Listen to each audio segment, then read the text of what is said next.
అరిమతి అన్నారనమాట. అరిమతి యోసేపు అంటే ఊరు పేరు. మీకు మనం ఆ గేట్ బయట నుండి వచ్చేటప్పుడు ఖాళీ స్థలాలు కనబడ్డాయి. వాస్తవానికి ఇక్కడ ఖాళీ స్థలాలు కాదు, అవన్నీ ఒక 50 ఇల్లుల వరకు ఉండేవన్నమాట. అరబ్బులు ఉండేవారు. అయితే బలవంతంగా ఇశ్రాయేలు వారిని ఖాళీ చేయించి పంపించేసింది గత 4-5 సంవత్సరాల క్రితం. వాళ్ళ ఇల్లులు కూడా సైన్యం బలవంతంగా ఖాళీ చేసి దాన్ని ఖాళీ చేయటం మాకు వెళ్ళట్లేదు. ఇదంతా రామతయీం సొఫీం అనబడినటువంటి ఈ ఊరు పేరు అన్నమాట. అయితే అక్కడే వారి యొక్క తల్లిదండ్రులు అన్న ఎల్కానాలు నివసించినటువంటి ఇంటికి మనం వెళ్ళబోతాం అన్నమాట. అయితే ఆనాటి కాలం నాటి సమూయేలు గారు కట్టించినటువంటి ఇవన్నీ మీకు కనబడుతున్నాయి. ఇవన్నీ సమూయేలు గారి ద్వారా కట్టబడినటువంటి కట్టడాలన్నమాట. వీటిని నేను వివరిస్తాను తర్వాత. అయితే ఇదంతా ఏకశిలా బండ అనమాట. ఇదంతా ఏకశిలా బండను తొలిపించాడు సమూయేలు. ఇదంతా ఒకే బండ. అయితే మనం చూస్తాం ఈ సమూయేలు గారి తోముకి వెళ్ళేటప్పుడు ఇదిగో ఇవన్నీ మీకు కనబడతా ఉన్నాయి కదా. ఆనాటి కాలంలో సమూయేలు గారు ఎక్కడైతే బలి అర్పించేవాడో ఆ బలి అర్పించే స్థలాలు ఇవి. దేవునికి దహన బలిగా అర్పించేటువంటి స్థలాలు. అంత మాత్రమే కాదు, ఆయన ఇక్కడ కూర్చుని 12 మంది గోత్రికులకు న్యాయం తీర్చేవాడు. సమూయేలు గారికి 4 అధికారాలు ఉన్నాయి. సమూయేలు గారికి మొట్టమొదటిగా మనం వెళ్తూ చెప్పుకుందామే. మొట్టమొదటిగా ఆయన ప్రవక్త అన్నారు, రెండవదిగా దీర్ఘదర్శి అన్నారు, మూడవది కదా యాజకుడు అన్నారు, 4వదిగా ఏమన్నారు అనంటే ఆయనను ప్రవక్త అన్నారు. 4 లక్షణాలు మనం చెప్పుకున్నాం అన్నమాట. ఒకటి దీర్ఘదర్శి, ప్రవక్త, న్యాయాధిపతి, యాజకుడు. ఈ 4 లక్షణాలు ఉన్న ఒకే ఒక వ్యక్తి సమూయేలు గారు. అయితే సమూయేలు గారు 13.5 సంవత్సరాలు ఇశ్రాయేలుకి న్యాయాధిపతిగా చేశారు. ఎన్ని సంవత్సరాలు మీరు చెప్పండి? 13.5 సంవత్సరాలు. అయితే యెహోషువ దగ్గర నుండి సమూయేలు వరకు 16 మంది ఏలారు. 16,000 మందిలో ఈయన చివరి 16వ వ్యక్తి అనమాట. అంటే న్యాయాధిపతులు 12 మంది ఉంటే, రాజు అప్పుడుంటే 13 అయితే, ఆ తర్వాత యెహోషువ 14 అయితే, ఏలీ 15 అయితే, సమూయేలు గారు 16 వాడు అవుతాడు. అయితే ఈ 16 మంది కలిపి 400 సంవత్సరాలు ఇశ్రాయేలు దేశానికి న్యాయాధిపతులుగా వేలడం జరిగింది. ఆనాటి కాలంలో నేను ఏకశిలా బండ అని చెప్పాను, గుర్తుందిగా. ఇదంతా ఈ కొండంతా ఏకశిలా బండ. ఒక్క బండను తొలిచాడు, ఒక్క బండను చిక్కాడు, ఒక్క బండ మీద కట్టాడు. ఇదంతా కూడా ఇదిగో ఆనాటి కాలంలో సమూయేలు గారు ఏ వ్యక్తులకు ఎక్కడ ఎలా తీర్పు చేశారో, ఎవరితో ఏం మాట్లాడాలి, ఒక్క ఉన్నతంగా ఉండేదాన్ని సమూయేలు గారు. అయితే ఈ రామతయీం సొఫీం అనబడినటువంటి ఈ ఊరు సమూయేలు గారు పుట్టిన ఊరే కానీ సమూయేలు గారు పెరిగిన ఊరు ఇది కాదు. సమూయేలు గారు పెరిగిన ఊరు ఇది కాదు. సమూయేలు గారు ఎక్కడ పెరిగారు అనంటే, తమ్ముడోళ్ళు కొద్దిగా నా మాటలు వినండి బాబా, మీకు తమ్ముడోళ్ళు నా మాట వినండి. సమూయేలు గారు ఎక్కడ పెరిగారు అనంటే, ఈయన కొద్దిగా పైకి వెళ్తూ చెప్పుకుందామే రండి. పైకి వెళ్తూ స్తోత్రం కలిగింది గారు. హల్లెలూయా.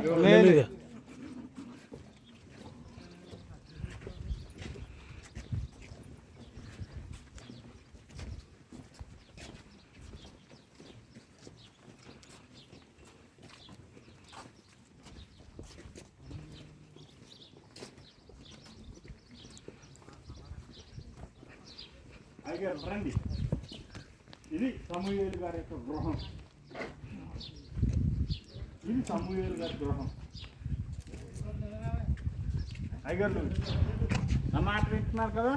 ఇది సమూయేలు గారి యొక్క గృహం. ఇక్కడే సమూయేలు గారు నివసించారు. సమూయేలు గారు నివసించినటువంటి గృహం అనమాట. ఇప్పుడు సమూయేలు గారి గురించి చెప్తున్నానే. సమూయేలు గారు ఇక్కడనే పుట్టారు కానీ ఇక్కడ పెరగలేదు.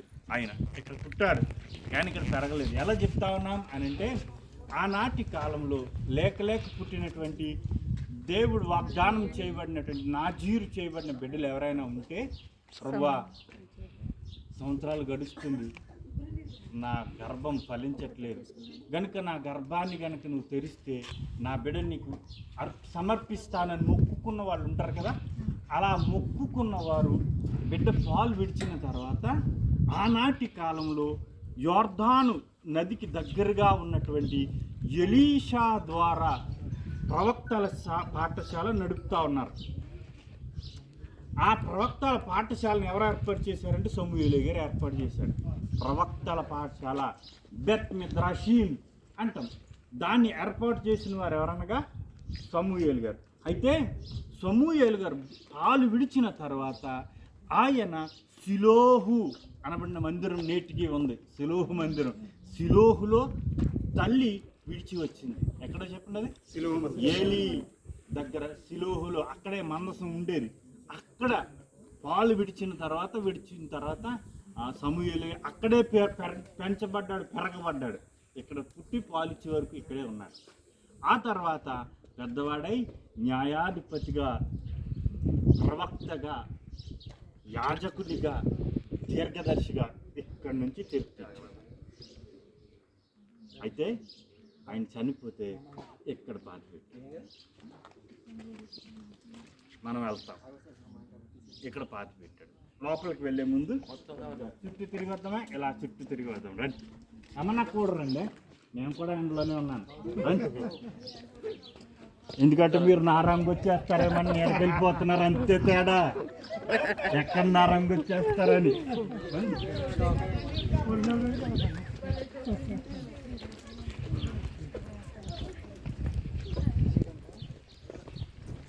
మీరు చూస్తాం, ఇదంతా కూడా వెస్ట్ బ్యాంక్ ఏరియా అనమాట.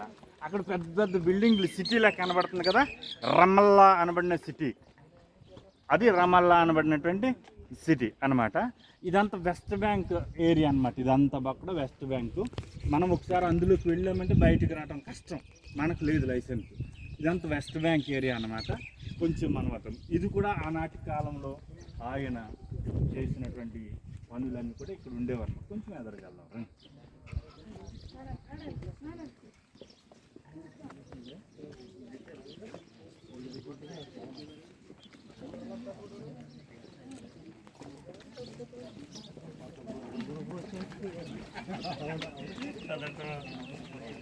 నేను చెప్తాను,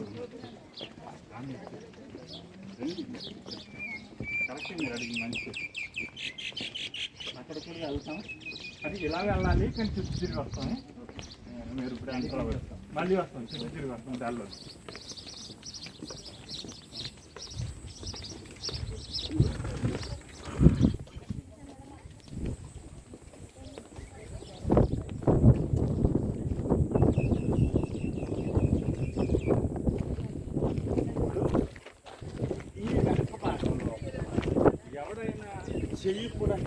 ఎవడైనా చేయకూడని దుర్మార్గం అంటే వాడి శిక్షకు పాత్రుడు అనుకున్నాం అనుకో, అన్ని లోపల ఆడేస్తారు కదా, అదే జైల్లో పెట్టేస్తారు కదా. ఇవన్నీ అయ్యాయి, ఇవన్నీ అండర్ గ్రౌండ్ అనమాట.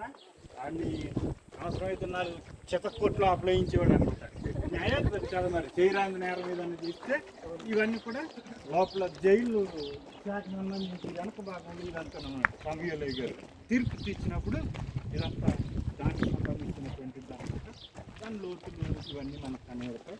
దానికి సంబంధించి ఇప్పుడు ఈ ఎలా చెప్పాలో అర్థం కావట్లేదు. అమ్మ కొంచెం ఎదురుకరండి, మీరైనా అర్థం చేసుకుంటారు. ఈ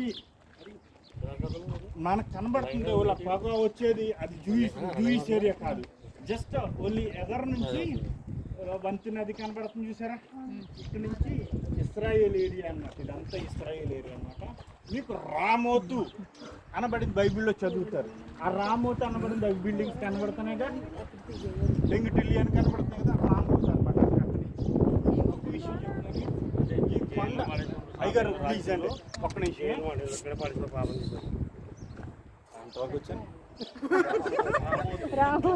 నాకు ఇది జబ్బు ఉంది, అందుకని బతిమాలతాను మేము. ఇప్పుడు ఈ కొండ ఉంది కదా, ఈ కొండ దిగువాయి నుంచి ఎఫ్రాయిం గోత్రం సమరియా. మనం సమరియా ఎంట్రన్స్ లో ఉన్నాం. మనం టాంగ్స్ ఉన్న ఈ టోపీ ఉంది కదా, ఈ పైన శిఖరం మీద మనం ఉన్నాం. ఈ ఈ స్లోప్ కింద ఉంది కదా, ఇక్కడి నుంచి బెన్యామీన్ గోత్రం యూదయా దేశం, అర్థమైంది. ఇక్కడి నుంచి ఎఫ్రాయిము మన్యము అన్నారు దీన్ని. ఇక్కడి నుంచి సమర్య, ఈ కొండ పైనుంచి ఏంటది సమర్య. ఇదిగో మీరు చూస్తున్నారు ఆ ఇళ్ళ దగ్గర నుంచి అదంతా బెన్యామీన్ గోత్రం యోధా రాజ్యము. అక్కడ రోప్ బ్రిడ్జ్ కనబడుతుంది, కొంచెం ఇలా షేప్లు. అది మనం బస్ స్టాండ్ గిరిశిలంకి వెళ్తాం కదా. ఇక్కడ ఒక స్టోరీ చెప్తాను, కొంచెం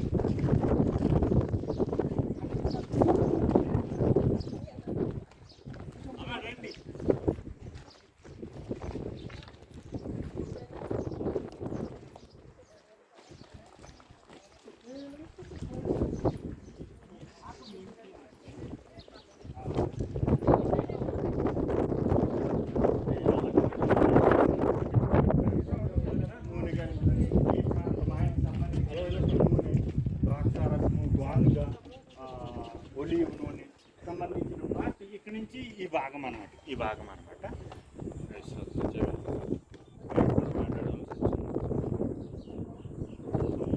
ఎస్ అమ్మ, మళ్ళీ మొదటికి వస్తున్నాను.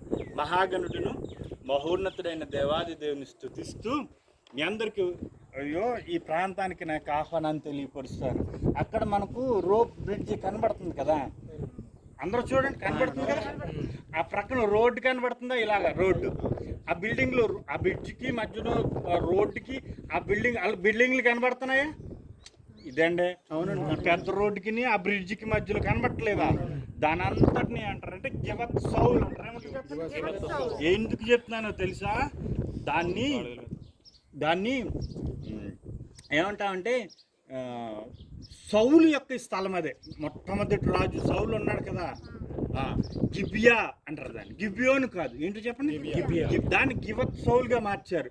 సౌలు ఇల్లది అయితే అక్కడ వాడు సౌలు అయితే, ఇదిగో సౌలు గాడిదలతో పశువులు కాపరు కదా, పశువులన్నీ గాడిదలు మిస్ అయిపోతే ఎక్కడ వరకు వెళ్ళిపోయాడంటే ఇలా చూడండి, ఆ వెనక భాగం అలా ఉంటుంది. కొండలు కనిపిస్తున్నాయి చూసారా, వాళ్ళు అక్కడ పెద్ద బిల్డింగ్లు, కొండలు కనిపించట్లేదా?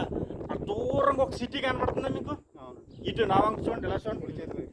వాళ్ళు ఇక్కడ వాళ్ళ దూరంగా రోడ్ లాంటివి కనబడుతుందా? దూరంగా సిటీ కనబడుతుందా? ఇంకొంచెం వెనక్కి చూస్తే అది బెత్లెహేం. మీకు అర్థమవుతుందా?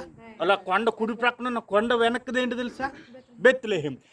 అతను ఈ ఈ ఈ ఈ రోప్ బ్రిడ్జి దగ్గర నుంచి గాడిదలు పోయినాయి అని ఎత్తుక్కుంటా వెళ్ళిపోయాడు.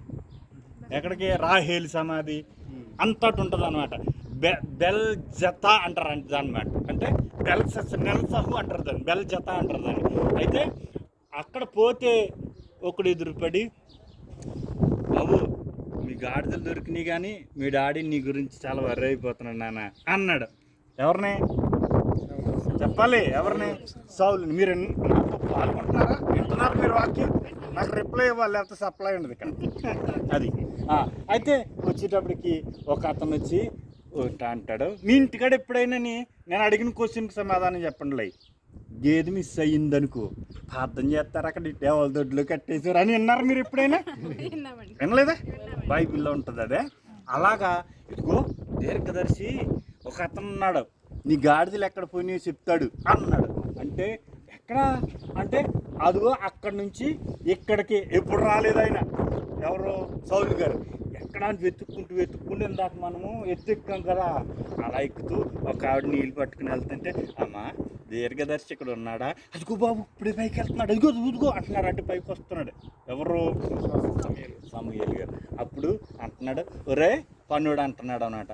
అయ్యగారు ఆయన దగ్గరికి వెళ్దాం అన్నట్టు, ఒరే మరి గాడిదలు చూసుకుంటూ వచ్చేసానికి ఎప్పటికి ఏం లేదు అంటే, నా దగ్గర ఉంగరం ఉందండి అంటాడు పన్నుడు.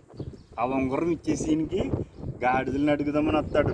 దేవుడు అంటాడు, ఇదిగో యెహోవా నిన్ను అభిషేకించున్నాడు, లోపలికి రా అంటున్నాడు. దేవుడు పిలిచింది ఇంకో పనికి, గాడిదలనైనా పంపించి దేవుడు ఆయన యొద్దకు తోడుకొని వచ్చాడు. ఇక్కడికే ఎక్కడికి ఇక్కడికే సౌలు గారి ఇల్లు అది ఇప్పుడు కనబడుతుంది కదా. సౌలు గారు ఊరు ఏం చెప్పండి గిబియా, ఏం పేరు చెప్పండి, ప్రస్తుతం గివత్ సౌల్ సౌలు పేరు మీద మార్చారనమాట. అదే బస్ స్టాండ్ మనకి, అదంతా యెరూషలేం, అదంతా యెరూషలేం. ఇదిగో ఇక్కడ ఉన్నామన్నమాట. కొంచెం ఈ మూలకి వెళ్దాం. కొంచెం నన్ను ఫాలో అవుతున్నారు కదా.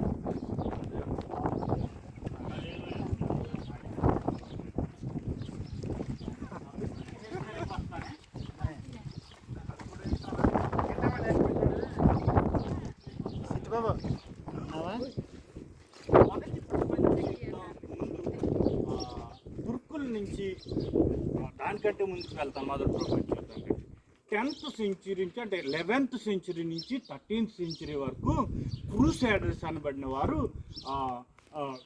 ప్రపంచాన్ని ఏలటానికి ప్రయత్నించారు. క్రూసేడర్స్ అంటే ఏంటంటే యూరోప్ నుంచి వచ్చి